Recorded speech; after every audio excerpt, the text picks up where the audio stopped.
Well, God is an agent who does something.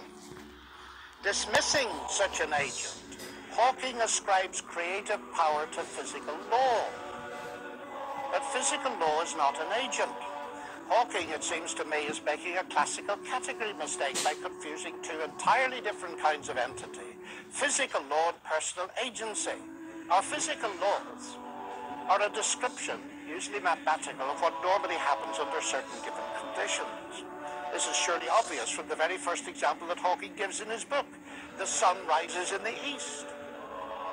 But this law does not create the sun, nor the planet Earth with east and west. It is descriptive and predictive, but not creative.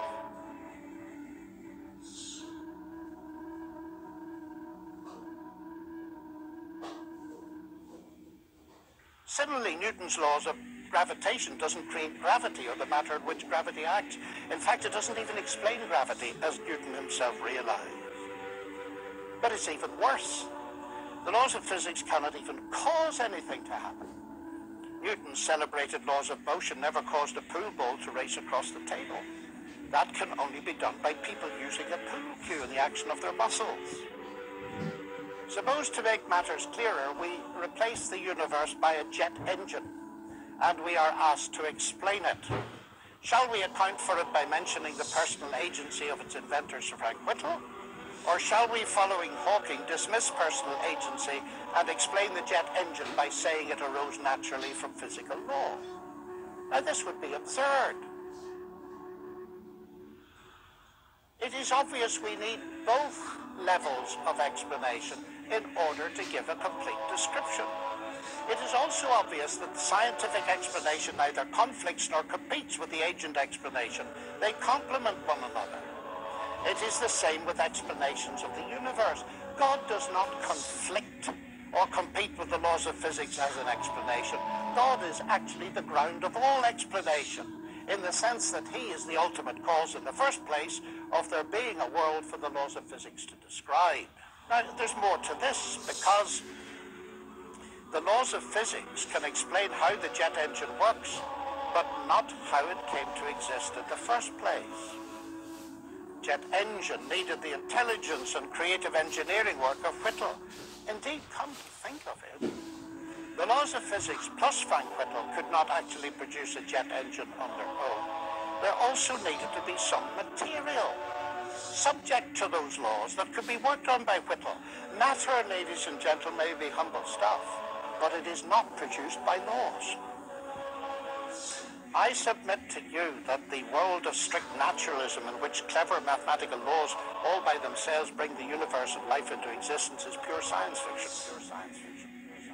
Now, Hawking here echoes Peter Atkins, a colleague at Oxford, a well-known atheist, who believes that space-time generates its own dust in the process of its own self-assembly.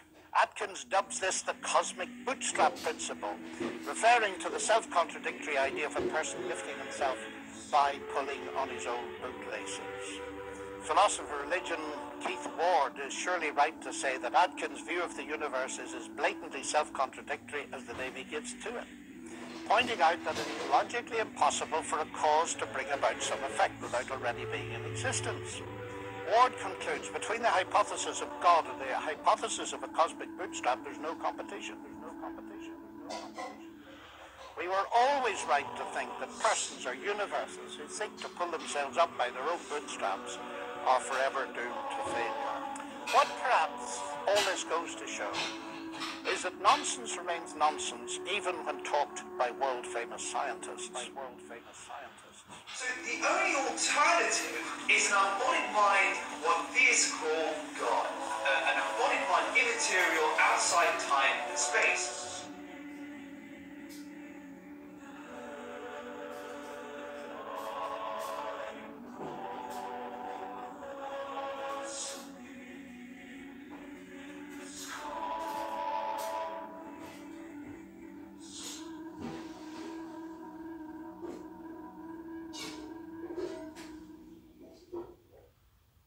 So there's a God.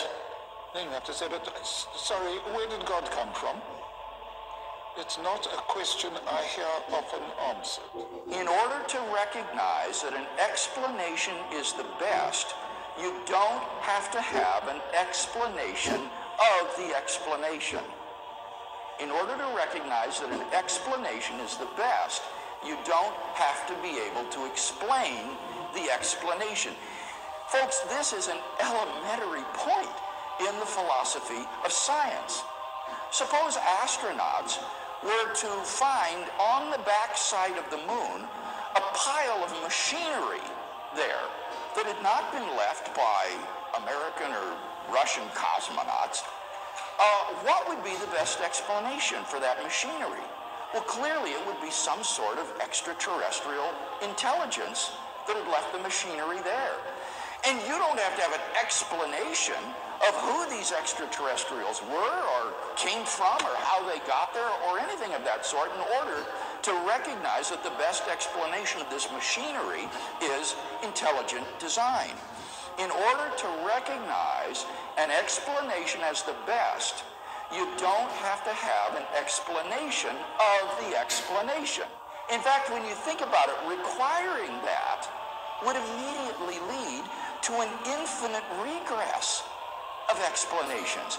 You would need an explanation of the explanation, but in order to recognize that as best, you need an explanation of the explanation of the explanation, and then an explanation of the explanation of the explanation of the explanation, and so that nothing could ever be explained. One of the outdated philosophical cliches, in my opinion, is that, well, who created God? We hear that all the time, and they think it's a baseball bat against the theists. But it's made of sponge. And let me tell you why. If we say, what caused the cause that caused the universe, then let's continue. What caused the cause that caused the cause that caused the universe? Let's continue. Then what caused the cause that caused the cause that caused the cause that caused the universe? Let's carry on. Then what caused the cause that caused the cause that caused the cause that caused? And that goes on and on and on backwards. But at one point, I have to have an uncaused cause, or there would be nothing in existence today. Think of a string of dominoes. You have a domino that knocks over a domino that knocks over a domino. I have to have a first domino, or that string of falling could never start. So in essence, to claim who created God or what caused the cause of the universe is equivalent of saying that we don't have a universe. Remember the premises of the argument I gave. Everything that begins to exist has a cause. Something cannot come into being out of nothing. But if something is eternal and timeless, then it doesn't fall under that first premise. It doesn't need a cause. And the concept of God is the concept of an eternal, self-existent, necessary being, and therefore the answer is simply that God is uncaused. He is self-existent. Dear Dr. Craig, one of the objections which has been raised is the first law of thermodynamics, the rule that matter and energy can only be rearranged, or in other words, that matter is neither being created nor destroyed. Yeah. What's funny about this objection is that this is not an objection to the existence of God. This would be an objection to the Big Bang theory of the origin of the universe. It would show that the Big Bang theory of the origin of the universe is false because according to that theory, all matter and energy, even space and time themselves, came into being at the moment of the Big Bang and are therefore not eternal. They haven't always been there in the past. So if these fellows were right, all contemporary cosmologists who believe in the Big Bang theory of the origin of the universe would be contradicting the laws of thermodynamics, and that's hardly the case. Why?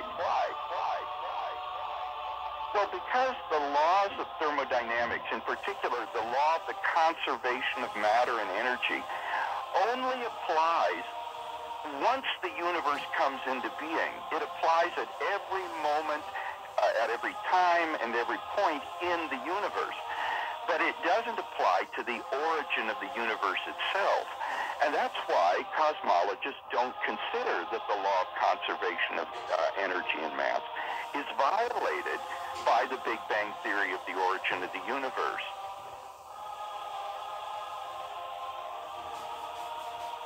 In fact, the atheist fellow mentioned the laws of thermodynamics.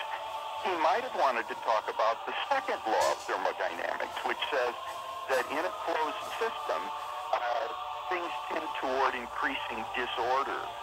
Now, the universe on the atheistic view is just a gigantic closed system because it is everything there is and there's nothing outside it. And what that implies is that given sufficient time, everything in the universe would grind down to a state of maximum disorder. So if the universe has existed for infinite time from eternity past, why is it that we don't find ourselves in this sort of thermodynamically disordered state? I think that the best answer to that is that the universe has not existed forever. It began a finite time ago in a low entropy condition, and the thermodynamic clock has been running ever since then. So the evidence of thermodynamics itself suggests that the universe and matter and energy are not infinite or eternal in the past, but had an absolute beginning. To remind ourselves of the argument again, we have premise 1, whatever begins to exist has a cause. Premise 2, the universe began to exist. And from that, we draw the conclusion that the universe had a cause. The universe had a cause. The universe had a cause. So we ask another question, what is the nature of this cause? And the nature of this cause upon conceptual analysis, which means critical thinking about this cause, we come to some startling conclusions. This cause must be one. The reason for this is because if we use the philosophical principle Occam's razor, which posits that we do not multiply entities beyond necessity, then we conclude it must be one. This cause must be uncaused, as we have already discussed the absurdity of an infinite regress of events, similarly with causes. This cause must be immaterial because it created the sum of all matter, which is the universe itself. Significantly, brothers, sisters, and friends, this cause must be personal. The reason I'm saying this is how else can an eternal cause bring into an existence a finite effect, the universe that had a beginning in time? It must have chosen the universe to come into existence, and choice indicates a will, and a will indicates a personality. So, we have concluded the traditional view on God, that a transcendental, immaterial, uncaused, eternal being exists.